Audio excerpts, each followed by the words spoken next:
You finally get a free afternoon. No deadlines, no meetings, nothing you urgently have to do. And instead of feeling relaxed, you feel guilty. You're lying on the couch, staring at the ceiling, and there's this little voice in your head saying, you should be doing something. You're wasting time.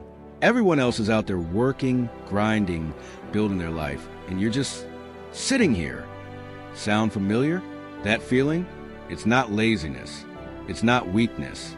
And honestly, it's not even your fault. Today, I want to explain why you feel guilty for resting, and more importantly, how to actually stop. Let's start with something nobody really talks about. We live in a world that has basically turned productivity into a personality.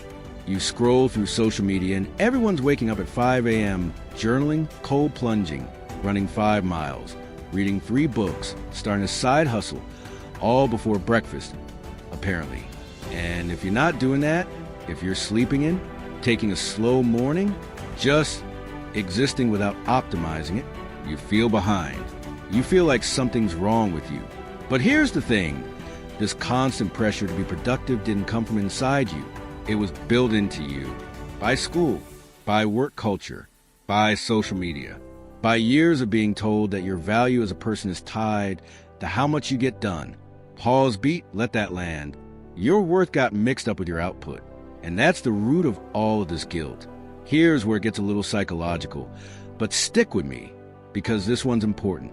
When you spent years being rewarded for being busy, good grades for finishing work, praise for staying late, approval for always saying yes, your brain starts to associate rest with danger.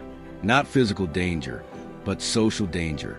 The fear of being seen as lazy, the fear of falling behind, the fear of losing control. So the moment you slow down, your nervous system quietly panics. You start making mental lists. You start doom scrolling.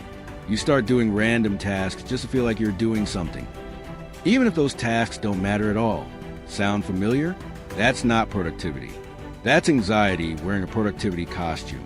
And here's what's really frustrating. The more you fight the rest, the more exhausted you become. You never fully work, and you never fully rest. You just exist in this uncomfortable in-between, feeling guilty either way. Here's something I want you to actually internalize. Rest is not the absence of productivity. Rest is part of productivity. Your brain literally does some of its most important processing when you're not actively focused on anything. Think about this. Where do your best ideas come from? Almost never at a desk, staring at a screen. They come in the shower, on a walk, right before you fall asleep.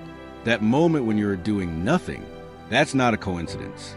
That's your brain doing deep work, sorting through information, making connections, solving problems, all below the surface.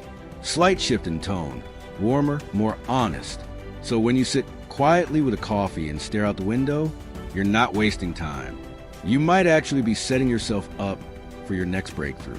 The problem is, we've been told that only visible effort counts. But invisible effort, the kind that happens when you breathe, when you rest, when you let your mind wander, that matters just as much. Okay, so knowing all this is one thing. But let's talk about what you can actually do tonight, this week, to start breaking the guilt cycle. Step 1, name what you're feeling.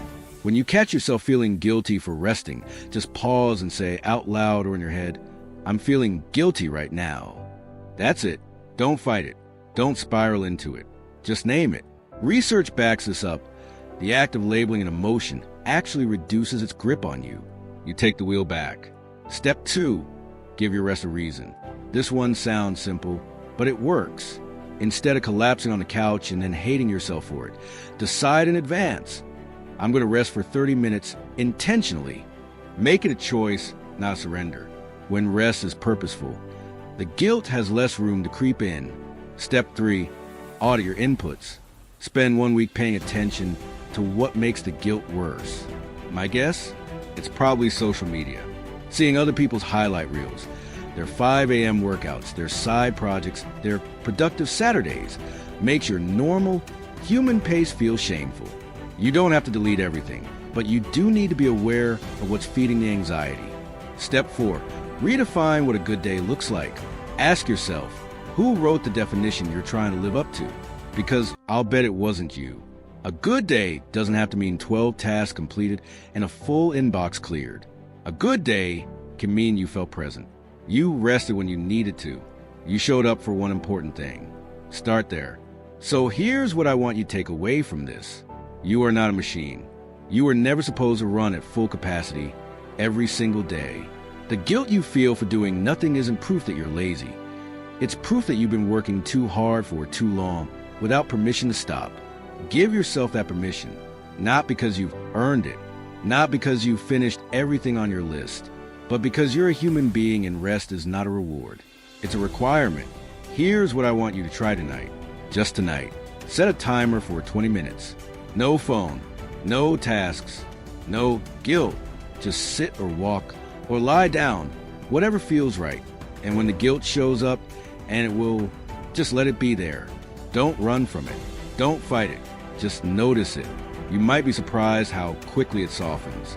Direct to camera, personal, warm, unhurried, close. You're not behind. You're not broken. You're just someone who forgot they're allowed to breathe. Let's fix that one small, guilty-free rest at a time. If this hit home, share it with someone who needs to hear it. And I'll see you in the next one.